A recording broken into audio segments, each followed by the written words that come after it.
Hello hi it's normal vlog.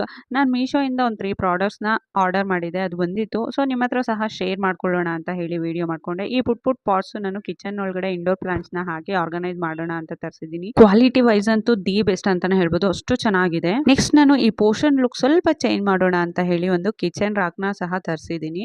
Quality wise 50-50 ಅನ್ನಿಸ್ತು. ನನಗೆ ಅಷ್ಟೊಂದು ಸ್ಯಾಟಿಸ್ಫೈಡ್ ಆಗಲಿಲ್ಲ. ಕಾಸ್ಟ್ ವೈಸು ಅಷ್ಟೇ ಸ್ವಲ್ಪ ಜಾಸ್ತಿನೇ ಅನ್ನಿಸ್ತು ನನಗೆ. ನಾನು ಕೊಟ್ಟಿದ್ದು ಇದಕ್ಕೆ ₹295. ನಾನು ವಿಡಿಯೋ ಹತ್ರದಿಂದ ಮಾಡಿರೋದ್ರಿಂದ ಏನೋ ಗೊತ್ತಿಲ್ಲ. ವಿಡಿಯೋದಲ್ಲಿ ಈ ರ್ಯಾಕು ಸೈಜ್ ಒಂದು ಸ್ವಲ್ಪ ದೊಡ್ಡದಾಗೆ ಕಾಣ್ತಿದೆ. ಬಟ್ ಡೈರೆಕ್ಟಾಗಿ ನೋಡಿದಾಗ ಅಷ್ಟು ದೊಡ್ಡದಿಲ್ಲ. ಪುಟ್ಟದನಿಸುತ್ತೆ ನಮಗೆ. But it's okay. ಈ ಪೋರ್ಷನ್ ಅಂತೂ ಒಂದು ಸ್ವಲ್ಪ ಚೆನ್ನಾಗಿ ಕಾಣಿಸ್ತಿದೆ ಇದರಿಂದ. ಆ ಸೆರಾಮಿಕ್ ಜಾರ್ಸು ಮತ್ತೆ ಒಂದೇ ಒಂದು ಪ್ಲಾಂಟ್ ಇಟ್ಟಿದ್ದೀನಲ್ವಾ, ಅದೇ ಹೈಲೈಟ್ ಆಗಿ ಕಾಣಿಸ್ತಿದೆ ಈ ಪೋರ್ಷನ್ಗೆ. ಹಾಗೆ ಪಾತ್ರೆ ತೊಳೆಯುವಂಥ ಸೋಪು, ವಿಮ್ ಜೆಲ್ನೆಲ್ಲ ಇಟ್ಕೊಳ್ಳೋಕ್ಕೆ 2 ಸ್ಟೀಲ್ ಶೆಲ್ಫ್‌ನ ಸಹ ಆರ್ಡರ್ ಮಾಡಿದ್ದೆ. ಸ್ಟೀಲ್ ಶೆಲ್ಫ್ ವಾರದ ಹಿಂದೆನೇ ಬಂದಿತ್ತು. ಆಗಲೇ ಫಿಕ್ಸ್ ಮಾಡಿದ್ದೆ. ಇನ್ನೂ ಇಂಡೋರ್ ಪ್ಲಾಂಟ್ಸ್ ತಂದಿಲ್ಲ. ಸೊ ಹಾಗಾಗಿ ಪ್ಲಾಸ್ಟಿಕ್ ಪಾಟ್ಸ್‌ನ ಅಲ್ಲೇ ಇಟ್ಟಿದ್ದೀನಿ.